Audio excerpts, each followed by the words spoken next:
রোহিঙ্গাদের জন্য $73 মিলিয়ন সহায়তা দিচ্ছে যুক্তরাষ্ট্র, যা বিশ্ব খাদ্য কর্মসূচির মাধ্যমে বিতরণ করা হবে। মার্কিন পররাষ্ট্র দপ্তরের মুখপাত্র টমি ব্রুস সামাজিক যোগাযোগ মাধ্যম এক্সে একটি পোস্টের মাধ্যমে এ তথ্য জানান। শুক্রবার ঢাকায় অবস্থিত মার্কিন দূতাবাস পোস্টটি শেয়ার করেছে।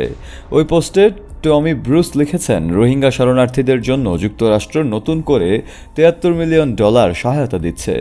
WFP এর মাধ্যমে এই সহায়তা 1 মিলিয়নেরও বেশি মানুষের জন্য খাদ্য ও পুষ্টি নিশ্চিত করবে, যা তাদের জন্য অত্যন্ত জরুরি।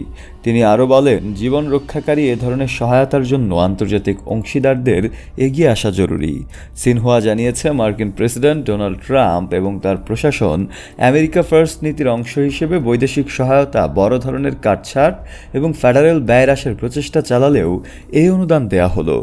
জাতিসংঘের দুটি সংস্থা সতর্ক করেছিল যে তহবিল ঘাটতির কারণে বাংলাদেশে আশ্রয় নেওয়া রোহিঙ্গাদের জন্য রেশনের পরিমাণ কমে যেতে পারে।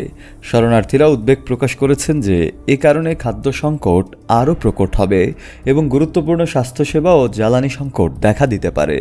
পররাষ্ট্র দপ্তরের তথ্য অনুসারে 2017 সাল থেকে যুক্তরাষ্ট্র রোহিঙ্গা শরণার্থীদের জন্য সর্ববৃহৎ সহায়তা প্রদানকারী দেশ হিসেবে কাজ করছে এবং এ পর্যন্ত প্রায় $2.4 বিলিয়ন সহায়তাও দিয়েছে। তবে ট্রাম্প দায়িত্ব নেওয়ার পর সাম্প্রতিক তহবিল স্থগিতের ফলে অন্তত 5টি হাসপাতাল তাদের সেবা সীমিত করতে বাধ্য হয়েছে।